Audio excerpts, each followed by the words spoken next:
घटना मांडेल मी तुमच्या समोर. वास्तुशांतीचं कीर्तन होतं महाराज. माझ्याकडे बघा इकडे.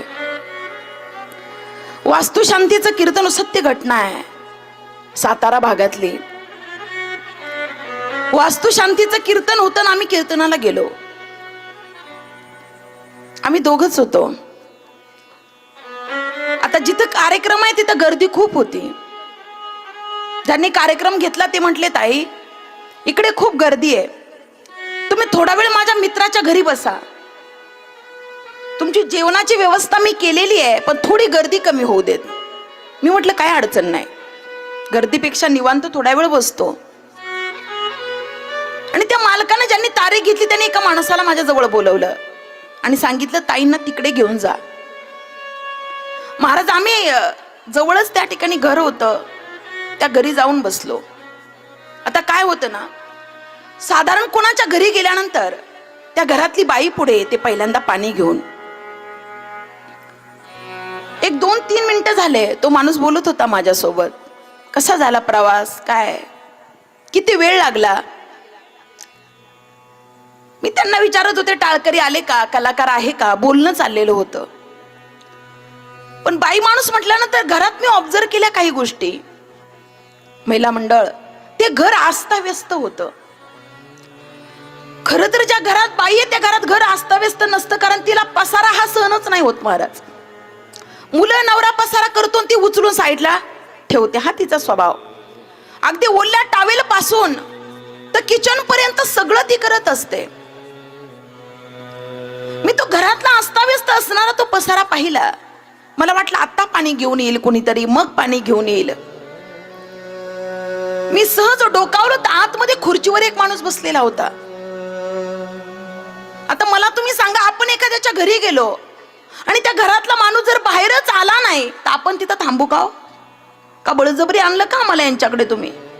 मी त्या माणसाला बोलले, हो या घरातली बाई काय तिकडे गेली का, वास्तुशांती आहे तिकडे, सत्यनारायणाची पूजा, जेवायला वगैरे? ते म्हटले नाही होत आई. म्हटलं आतमध्ये तो माणूस बसलाय, तो म्हटले या घराचा तो मालक आहे. म्हटलं मग तुम्ही बळजबरी का आणलं आम्हाला त्यांच्या घरी?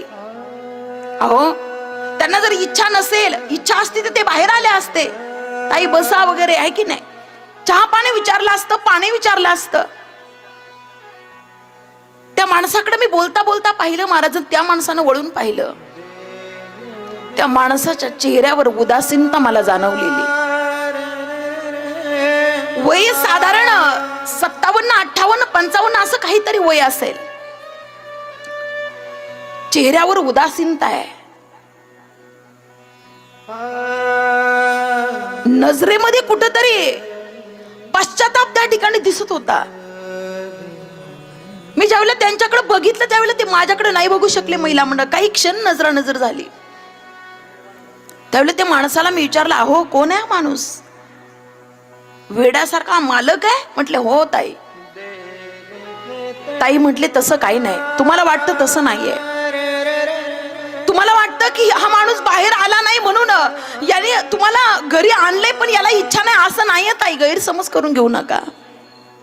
तो ना माझा मित्र आहे. म्हटलं मग?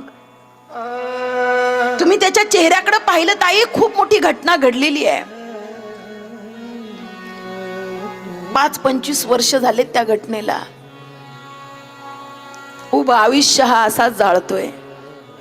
मी म्हटलं नेमकं काय झालं, मला सविस्तर सांगा. एखाद्या वेळेला एखादी गोष्ट माहीतच नसेल तर काही वाटत नाही, बरोबर आहे का नाही? अर्धवट गोष्ट कळाली का आपल्याला असं वाटतं ही गोष्ट पूर्ण काय आहे.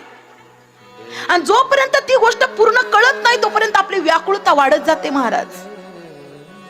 मी म्हटलं अहो नेमकं काय झालंय, तुम्ही काय बोलता, मला काहीच कळत नाही.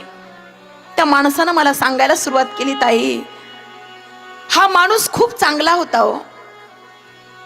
या माणसाचं जगणं अगदी हसून खेळून होतं. याचा छोटासा प्रपंच होता.